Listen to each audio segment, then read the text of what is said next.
My name is Pete Jones. I'm from Bay Minette, Alabama. I'm currently living in Fairhope. And I'm his wife, Ashley, from Mobile, and we just celebrated our 18th wedding anniversary. Around the middle of March, my wife, Ashley, had noticed that I was a little bit confused on a few things, and I started asking some of the same questions sort of over and over, and it was concerning to her. We were at the beach, and I called to check on Pete, and the phone conversation was not coherent. So we went to a local hospital for evaluation, where I stayed for about 4 days, and the diagnosis really was not determined, and I think they felt it was a little bit out of their area of expertise. So I was transferred to USA Medical Center by ambulance. According to my wife, Ashley, I was sort of out of it, but the staff was ready and available. There was a team of people there. They were able to, first off, accept me, and that they noted my condition was fairly critical at that time.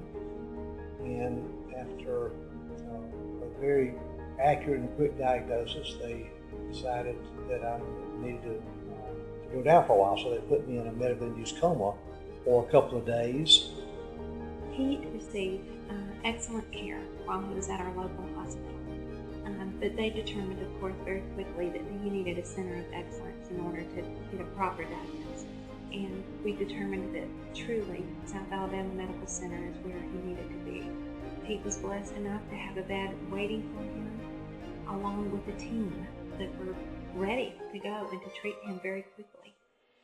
He was admitted under the care of Dr. Naritoku, who's the professor and chair of the Department of Neurology, and almost immediately he began to have a CT scan, the MRI, also the spinal tap, and they began searching, was it bacterial or viral? And then once they ruled that out very, very quickly, they began suspecting that it was autoimmune. And by placing him in that medical induced coma, Dr. Naritoku explained he's continuing to have these bursts of seizures, which is only going to have a very negative effect on him in the near future if we don't stop that. And that's really the miracle of Pete's story, because he was diagnosed within 5 days, and that includes the 4 days at the local community hospital. On the 5th day, we arrived at South, and almost instantly they diagnosed him. Most cases of what he's been diagnosed with, autoimmune limbic encephalitis, can go years without being diagnosed. They were able to identify it very, very quickly and put Pete on the road to recovery. I think that's part of the beauty of going to a medical center, which is a training and teaching environment. They have bright minds, and they can think outside the box a little bit. And the whole part about that the diagnosis might have been missed up until 2 years ago. Just the determination of that is, quite frankly, a lot of the reason I'm sitting here today. It's so important to be able to stay as close as you can to home, because both of us have a very deep faith, and that's important to us.